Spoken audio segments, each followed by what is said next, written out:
I'm trying to lay out the beginning of Crime Inc. because it's much bigger than even I thought it was 2 weeks ago.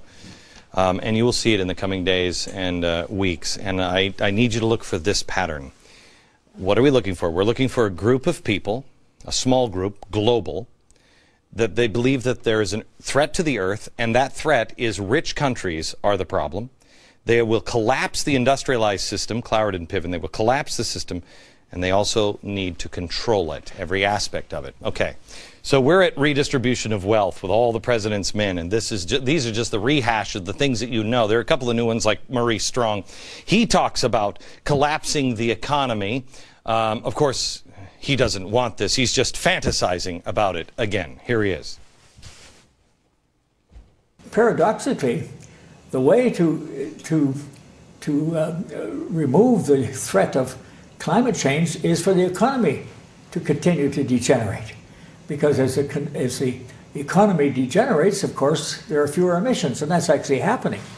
But to use that as a pretext for saying, well, no, we don't have to worry about it, the cost to our economy would be, would we really want to do that? I want to see climate change corrected. In fact, I believe very strongly in it.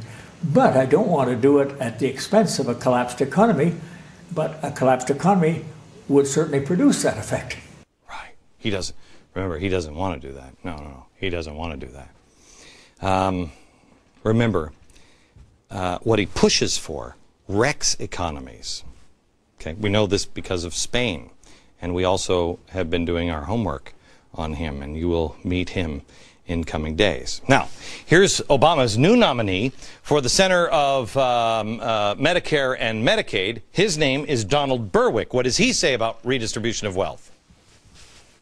Any health care funding plan that is just, equitable, civilized, and humane must redistribute wealth from the richer among us to the poorer and the less fortunate. Excellent health care is by definition redistributional. Okay, how about Joel Rogers, the wizard behind the curtain, greening cities in the name of, again, saving the earth? What did he say?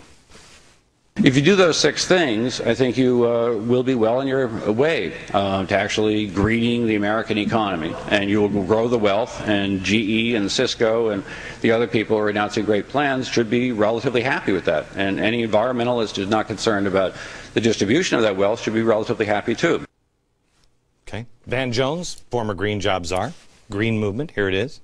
Inside that minimum demand was a very radical kernel that eventually meant that from 1954 to 1968, complete revolution was on the table for this country.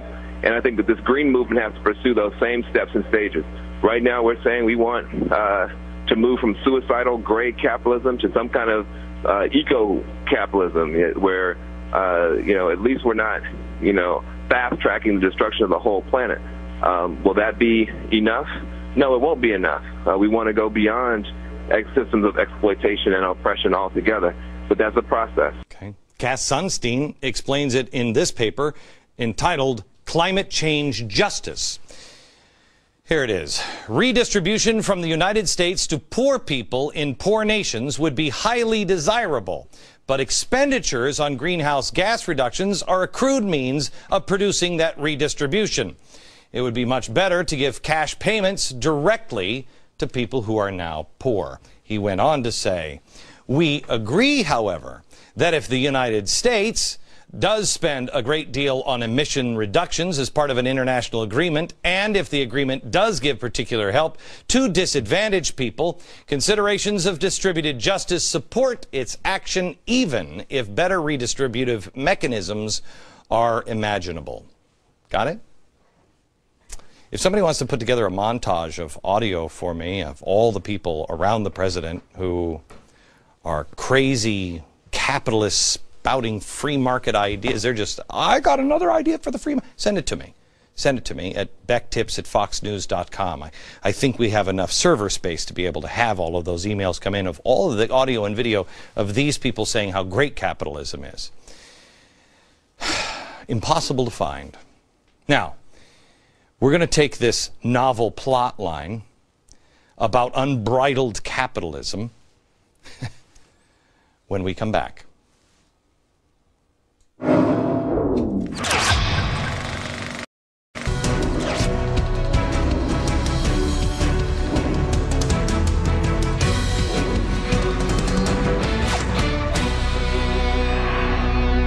All right, America, welcome back to the program. I'm just showing you here some things that I know that we have gone over this ground, but I need to make sure that you have the foundations of where we're headed.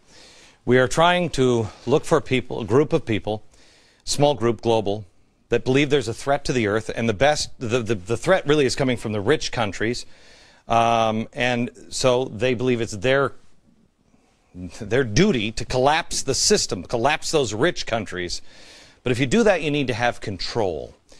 Control. Now, this one's starting to be a dicey one, and this one actually is, this one should keep you up at night. Controlling speech, because this one's everywhere right now. The White House, of course, you know, called Fox out as illegitimate. You know, I ask you if you've ever heard a White House denounce news networks before or try to cut them out of press pools, but this one did. Here's Anita Dunn saying a little bit about it.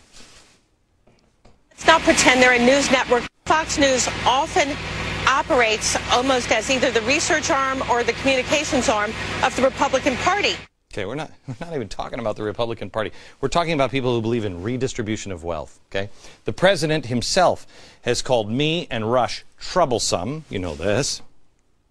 I mean, I think that when you listen to Rush Limbaugh or Glenn Beck, it's beyond that. It's pretty apparent, and it's troublesome. Okay. He has bashed 24/7 cable news and talk radio just this last weekend. Meanwhile, you're coming of age in a 24/7 media environment that bombards us with all kinds of content and exposes us to all kinds of arguments, some of which don't always rank that high on the truth meter. Okay. He's talking here about sometimes just information. Information is confusing, and it's troublesome. It's troublesome. Okay, where is he going on this? Well, we'll tell you here in a second, but also the White House now is completely bypassing the press whenever it can. Even NBC's Andrea Mitchell complained that the White House was crossing all kinds of lines, those are a quote, as they keep Supreme Court Justice nominee Elena Kagan away from the press, except for one interview. Who was the interview with? This new internal White House media. Never heard of it? Oh, yeah, no, this is one of the first things they set up. An in-house media. They posted this on the internet. But the White House has gone overboard, I think some would suggest, in terms of the control of all of this. They've posted a sort of pseudo-interview on their website, and it appears that she is speaking in her own words, being interviewed, and it turns out that the interviewer is not a journalist, it's a White House staff member. Doesn't this seem to you like they are really crossing a number of lines here when it comes to journalism and the proper approach to selling a justice? Okay, do you have the clip of what they posted online or not? Okay, you'll have to go online. I guess we're not going to engage in that. Now, why is she complaining? This is not an isolated incident. Do you remember when the White House did their own media report on the visit by the Lady Huskies basketball team? Do you remember this? Here's the video. Okay, they did this whole thing, but this is a Huskies basketball. Okay, but they did cuts, they did interviews with everybody else. No one was allowed to ask a question, but it's Huskies. Now no one is allowed to ask any questions of the nominee for the Supreme Court Justice. I mean, we're talking now a lifetime. Well, we've got to read a 1996 paper in which she wrote, quote, "If there is an overabundance of an idea in the absence of direct governmental action, which there might well be when compared with some ideal state of public debate, then action disfavoring that idea might unskew rather than skew public discourse." Okay, so if that's too much, if there's too much dangerous Glenn Beck or Rush Limbaugh, or too much talk radio, action by the government can unskew things and balance out the opinion. You see, that's your new Supreme Court nominee. Oh, and in a completely unrelated story, Kagan happens to be a big fan of Cass Sunstein. She said, quote, Cass Sunstein is the preeminent legal scholar of our time, the most wide-ranging, the most prolific, the most cited, and the most influential. Cass Sunstein, who I maintain is the most dangerous man in America.